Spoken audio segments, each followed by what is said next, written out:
Bismillahirrahmanirrahim. ولتكن منكم أمة يدعون إلى الخير ويأمرون بالمعروف وينهون عن المنكر وأولئك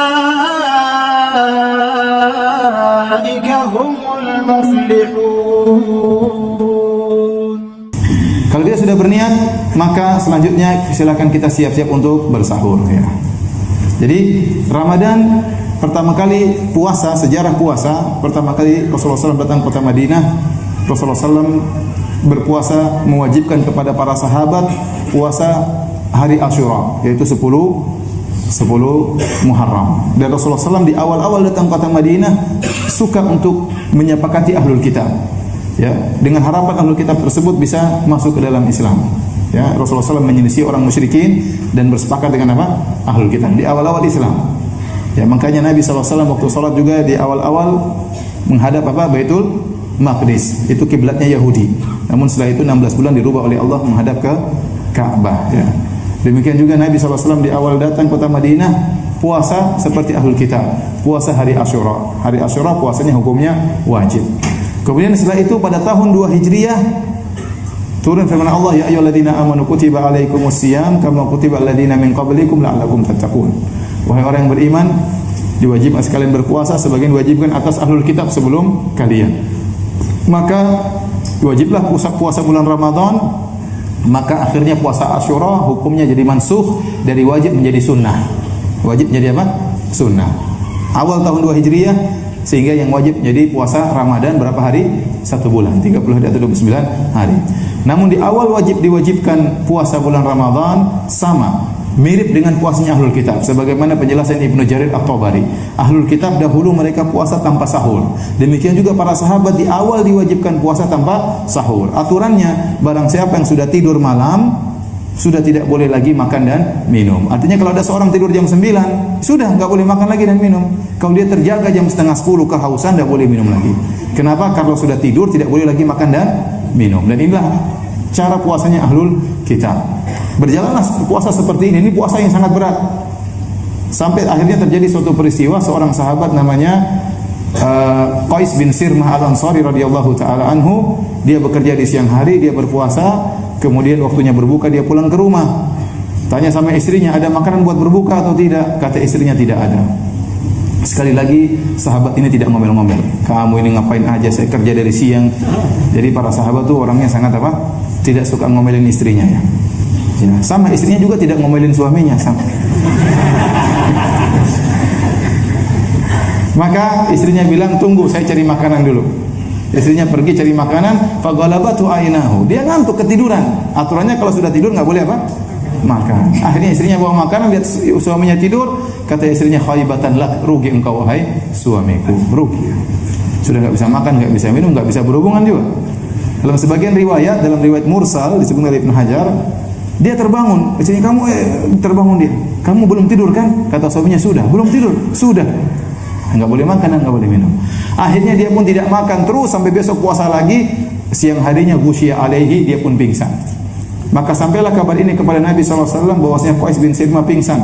Maka turunlah firman Allah Subhanahu wa taala, "Uhilla lakum lailatas siyami rafathu ila nisaikum." Dihalalkan bagi kalian malam hari untuk bergaul dengan istri-istri kalian. Sehingga firman Allah, "Fal ana basyiruhunna wa batagu ma kataballahu lakum." Kalau malam hari silakan gaulilah istri-istri kalian. Wa kulu washrabu, makanlah dan minumlah kalian hatta yatabayyana lakumul khaytul abyadu minal khaytil aswadi minal fajar, sampai jelas benang putih dari benang hitam sampai terbit fajar. Fafarihu farahan syadidan. Kaum muslimin waktu turun ayat ini mereka gembira luar biasa. Antum coba antum bayangkan antum jadi sahabat. Aturan pertama malam enggak bisa berhubungan dengan istri. Kemudian tidak boleh makan, tahu-tahu berubah hukumnya. Boleh sampai subuh. Semangat atau tidak? Semangat. Para sahabat gembira dengan gembira yang luar biasa. Kita pun sangat gembira. Kita bilang alhamdulillah sahabat tadi pingsan. Kita bilang jazakallah khairan. Kalau dia tidak pingsan, kita yang pingsan. Pingsan di siang hari, pingsan di malam hari.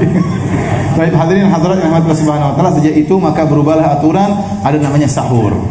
menyelisihi puasanya ahlul kitab. Makanya dia mengatakan al-faslu baina siyamin wa siyami ahlul kitab aklatus sahur. Pembeda antara puasa kita dengan puasa ahlul kitab adalah makan sahur. Maka berubah aturannya sejak saat itu, sejak pingsannya Qais bin Sirmah Al-Ansari radhiyallahu taala anhu. Maka ingat, di antara sunnah ibadah yang sangat mulia adalah makan sahur. Makan sahur. Kata Nabi SAW, tasaharu fa inna fi sahuri barakah. Makanlah sahur karena dalam sahur itu ada keberkahan. Kata Nabi, tasaharu walau biluqmah. Bersahurlah kalian meskipun hanya sesuap makanan. Tasaharu walau bijur'atin min ma'. Makanlah sahur meskipun hanya seteguk air. Apa keberkahan makan sahur? Ibnu Hajar menyebut dalam Fathul Bari, ada beberapa poin tentang keberkahan makan sahur. Pertama, jika Anda makan sahur, berarti Anda mengikuti sunnah Nabi SAW. Keberkahan yang kedua, Anda menyelisih ahlul kitab.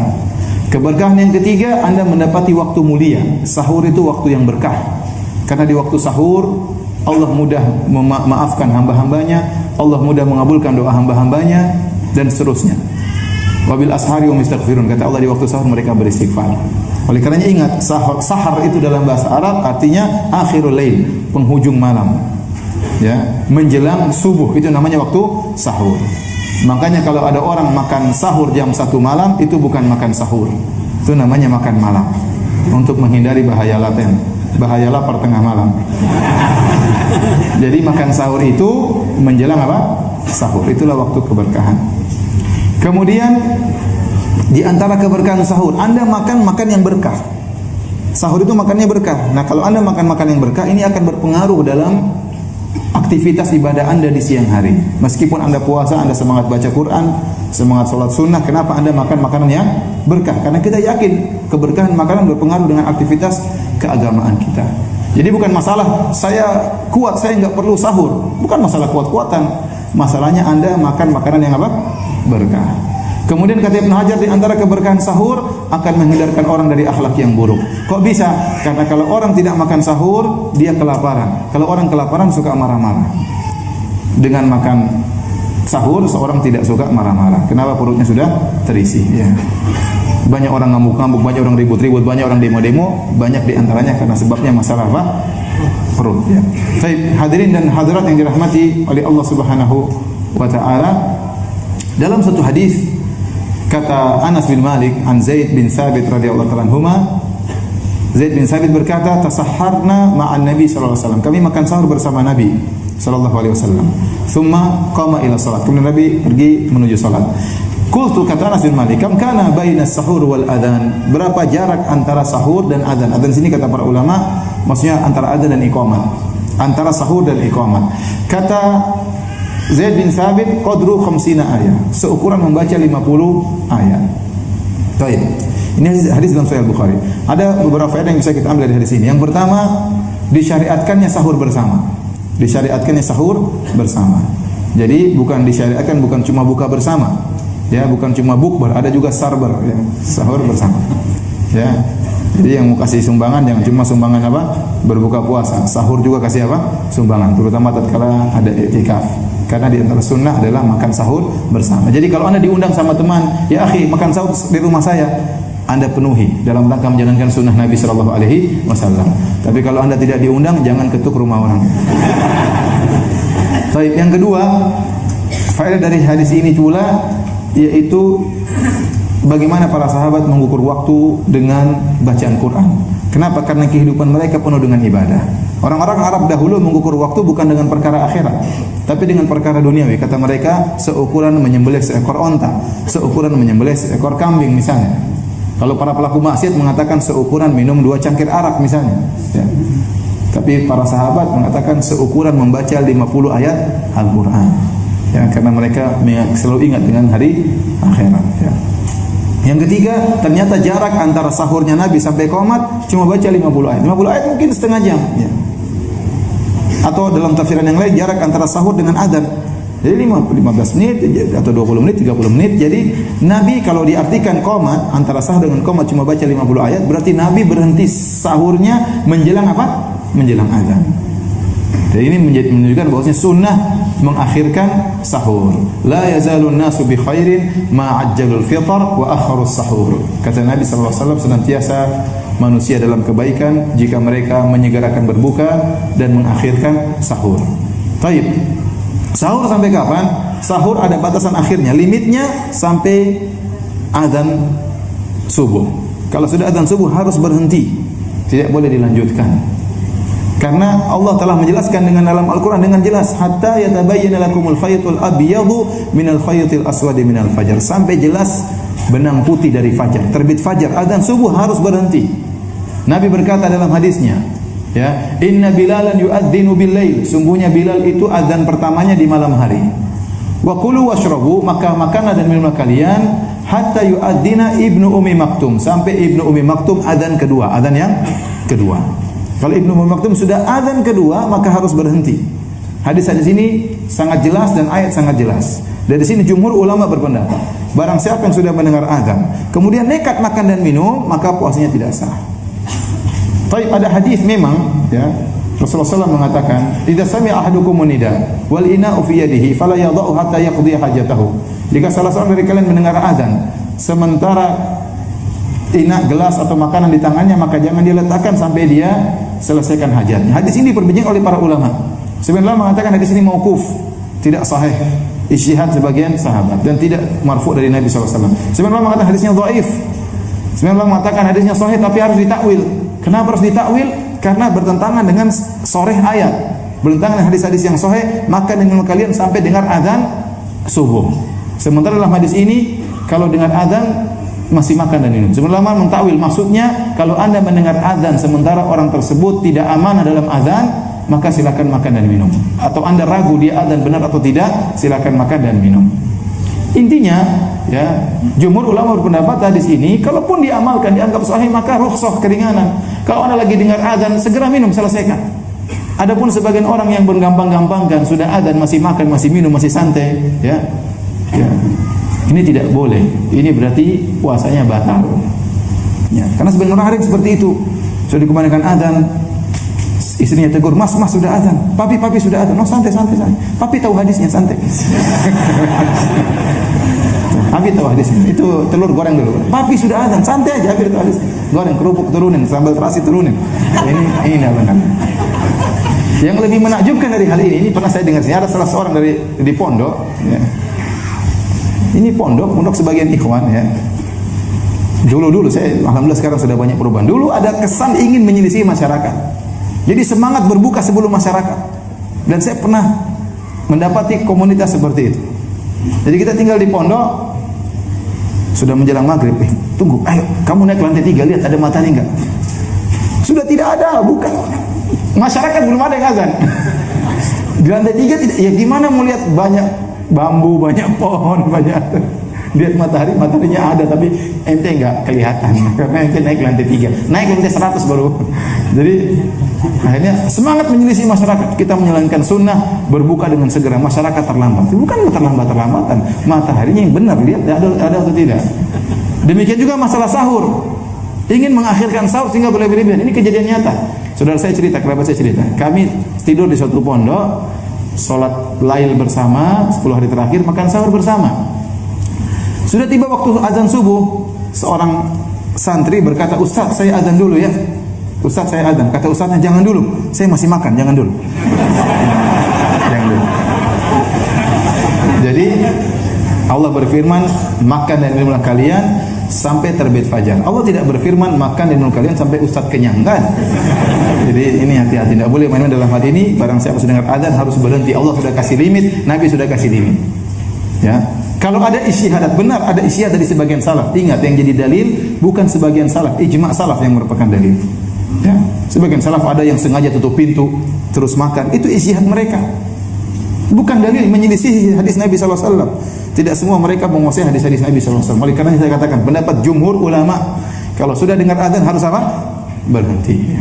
Demikian juga ini dalil bahwasanya kita boleh makan dan minum tidak sebagaimana dipahami oleh masyarakat. Ada namanya waktu imsak 10 menit sebelum azan. Ini adalah bid'ah, ya. Ibnu Hajar mengatakan bid'ah yang mungkar. Di zaman beliau juga ada semodel imsak ini. Kalau sudah menjelang subuh, menjelang azan subuh, orang-orang matikan lampu, tidak boleh makan dan minum. Sekarang ada istilah namanya apa?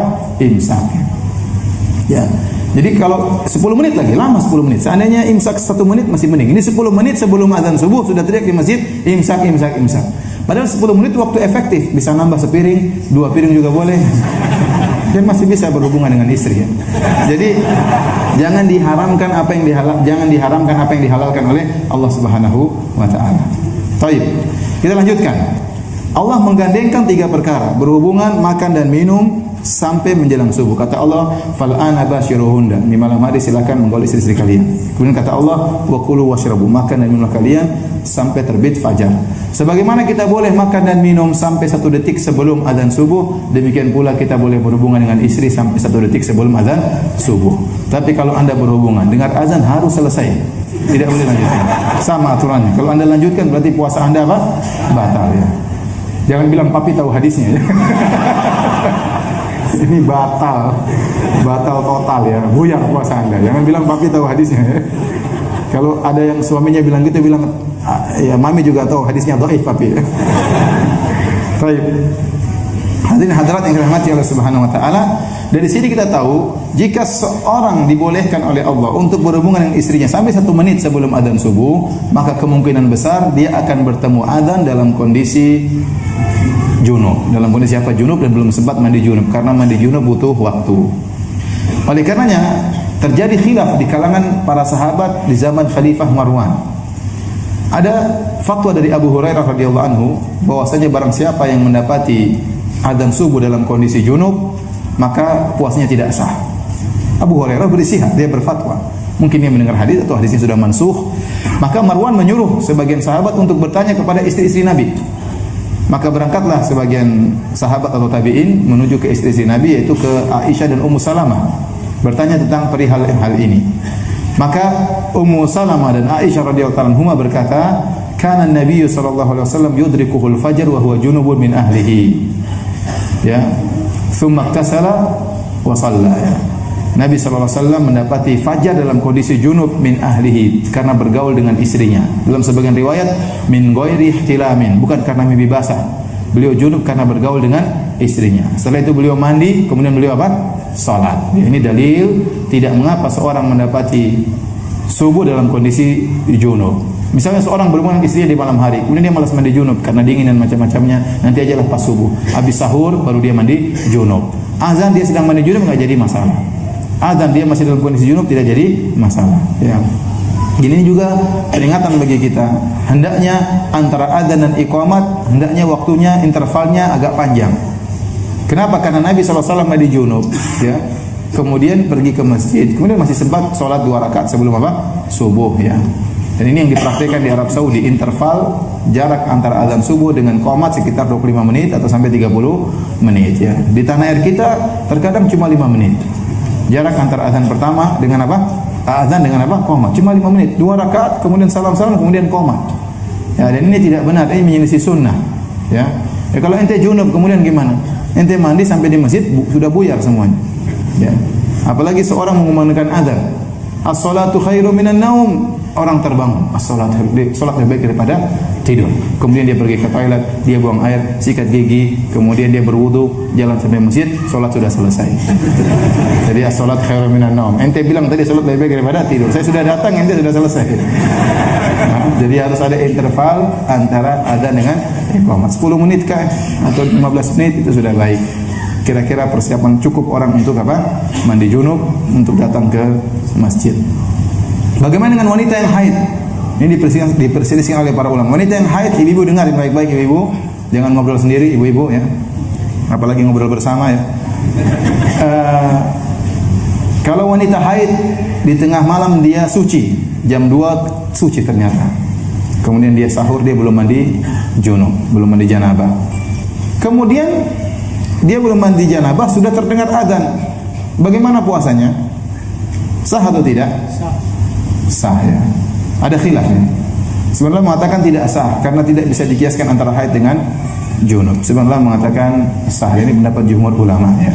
Lebih hati-hati agar kita keluar dari khilaf. Seorang wanita kalau sudah suci di malam hari hendaknya dia mandi sebelum azan subuh. Baik, kita lanjutkan. Allah berfirman setelah itu, "Tsumma atimus siyama ilal lail." Kemudian lanjutkanlah puasamu sampai malam hari, ya, sampai malam hari. وَلْتَكُنْ مِنْكُمْ أُمَّةٌ يَدْعُونَ إِلَى الْخَيْرِ وَيَأْمُرُونَ بِالْمَعْرُوفِ وَيَنْهَوْنَ عَنِ الْمُنْكَرِ وَأُولَئِكَ